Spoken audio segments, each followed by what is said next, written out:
I'd like to welcome you to this special series where the Memory Support Program Manager at Piedmont Gardens, Laura Roberts, will discuss topics of interest to family members of someone who is served by HumanGood's Memory Support Program. Today, Laura is going to talk about how communication changes with our loved ones and strategies for communicating that will help bridge the gap.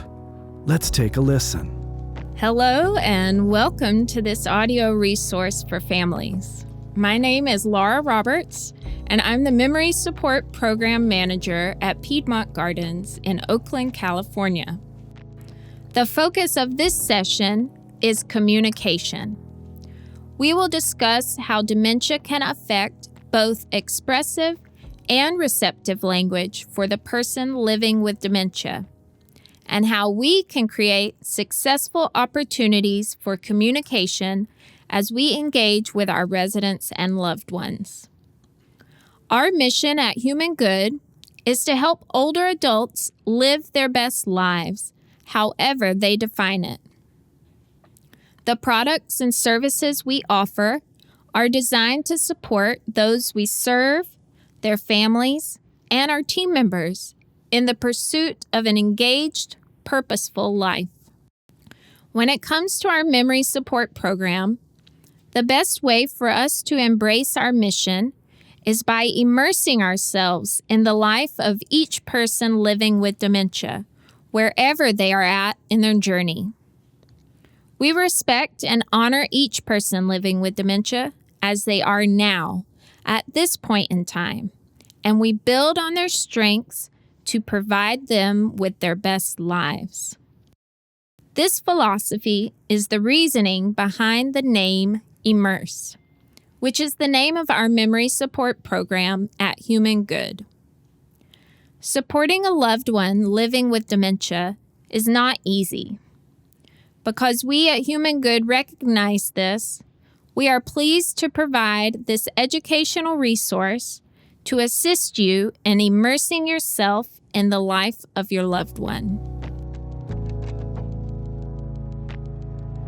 To better understand today's topic of communication, we must first explore a little bit about how communication works.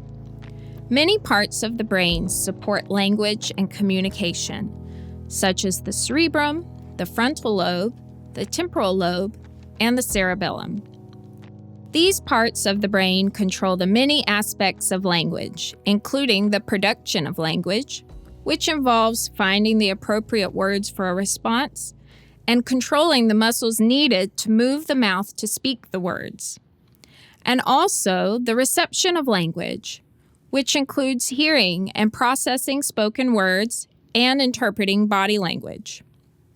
As dementia progresses, the brain physically changes. As these parts of the brain change, so does the ability to communicate. Decline in communication is one of the most frustrating symptoms, not only for us, but also for the person living with dementia. Knowing what the person living with dementia is experiencing can help us engage them more successfully. Let's consider expressive communication, which includes the words we speak and the body language that we use. An important part of expressive communication is being able to access our full vocabulary within our brain. The person living with dementia might have difficulty finding the right words and organizing sentences. This is huge. You might witness your loved ones substituting words or using more descriptions instead of labeling an object. For example, instead of saying the phrase, "I want to eat a sandwich," they might say, "I want bread and meat." Imagine the frustration when you bring a dinner roll and a chicken breast instead of a sandwich.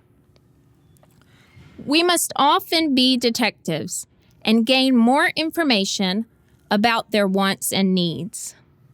We might notice that the person living with dementia will begin to speak less or more. They may realize that their vocabulary is not what it used to be, and so decide that it is better just not to speak. Or they may use filler words and phrases on repeat in replacement of the lost words. I just need help. I just need help. The same can happen with their use of body language. Eye contact, facial expressions, and other body movements may seem to disappear in some, while for others it becomes more exaggerated. Some persons living with dementia may revert to their first language if they learned English later in life.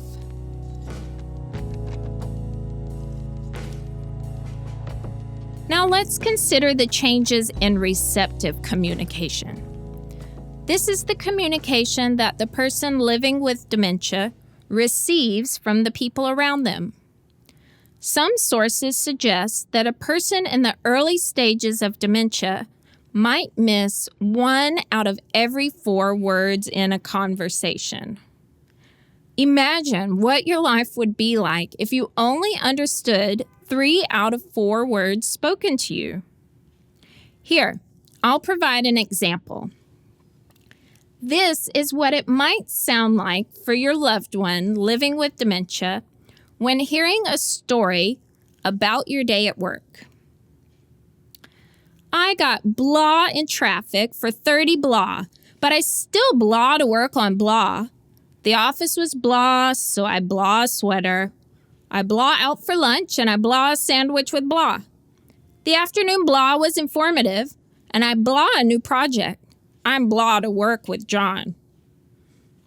What I actually was intending to say, I got stuck in traffic for 30 minutes, but I still got to work on time. The office was cold, so I wore a sweater. I went out for lunch and ate a sandwich with Sarah. The afternoon meeting was informative, and I received a new project. I'm excited to work with John. People with healthy brains will likely be able to fill in some of the missing words, but a person living with dementia requires more time to process information. Listen again and take note of some of the ways that I'm speaking differently. I got blah in traffic for 30 blah. I still blah to work on blah. The office was blah, so I blah a sweater. I blah out for lunch, and I blah a sandwich. The afternoon was blah, but informative. I blah a new project. I'm blah to work with my new partner.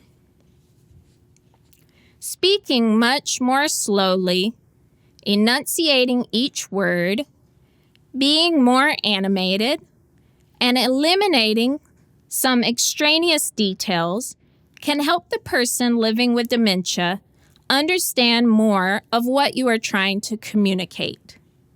Additionally, a good rule of thumb is to allow 90 seconds before repeating or rephrasing.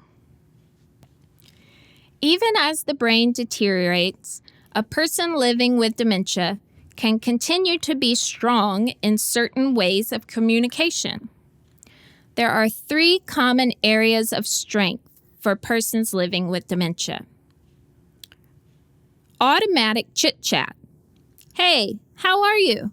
I'm fine. How are you? These little automatic phrases are still intact, and those living with dementia can engage in these surface-level conversations in some way throughout the process of dementia. Forbidden words. These are words and phrases that we store in a part of the brain labeled "Do Not Use." This part of the brain has very little change, and therefore its contents are retained.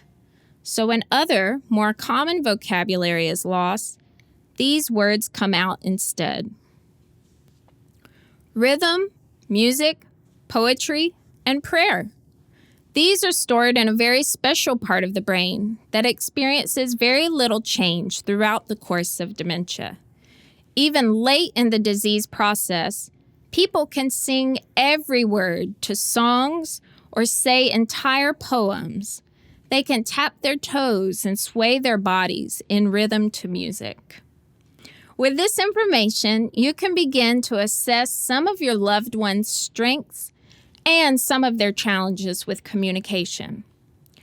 This is a difficult, new reality, but it doesn't mean that you can no longer have meaningful interactions with your loved one.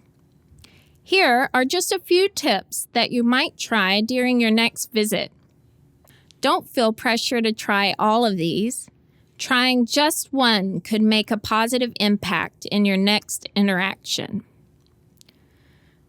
Slow down the conversation. Give your loved one time to hear, process, and interpret what you've said. Remember, this may take up to 90 seconds. Try using short sentences. Enunciate and speak clearly. Be patient when listening. Allow time for your loved one to respond. Repeat what your loved one has said if needed. Instead of correcting, ask for clarification. Focus on feelings, not facts. Details can be challenging for your loved one. Instead of asking, "What did you do today?" ask, "How are you feeling today?"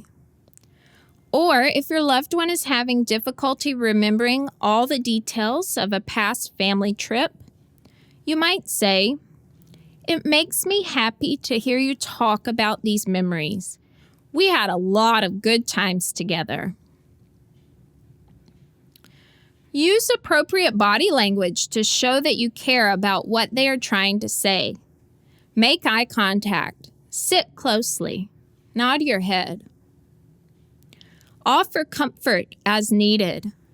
If your loved one is becoming frustrated with trying to share something, let them know that it's okay and that you're there for them. Limit distractions by focusing on one task or conversation at a time. If needed, redirect the topic of conversation. Create a successful environment for a meaningful conversation. Move to a private area, turn off the TV or music, set newspapers or magazines aside. Suggest taking a break from a frustrating topic. Take the lead and tell a nice story while your loved one rests. Or try nonverbal ways of connecting, such as holding hands, going for a walk, or looking at photos. Singing is a great way to take a break from spoken communication. It resets the brain and is a very successful activity for the person living with dementia. Sing a song that you both know and repeat it several times. I hope these tips help you and your loved one engage in many more meaningful interactions. Please remember, at HumanGood, we are here to support you as well as your loved one. Don't hesitate to ask questions and/or share anything you notice with a team member. We appreciate your partnership in providing the best life for your loved one. Thank you for your time listening to this recording. I hope you found it to be helpful to you in ensuring successful interactions with your loved one. If you have any questions or need more support engaging with a loved one, please reach out to your local HumanGood Memory Support Program. Again, thank you for listening. Again, as Laura said, the Memory Support Team in your community is here to be your advocate. Reach out to them with questions or potential topics for which you would like further education. Thanks for listening, and we wish you peace on the journey with your loved ones. This has been an educational resource developed by HumanGood's Immerse program.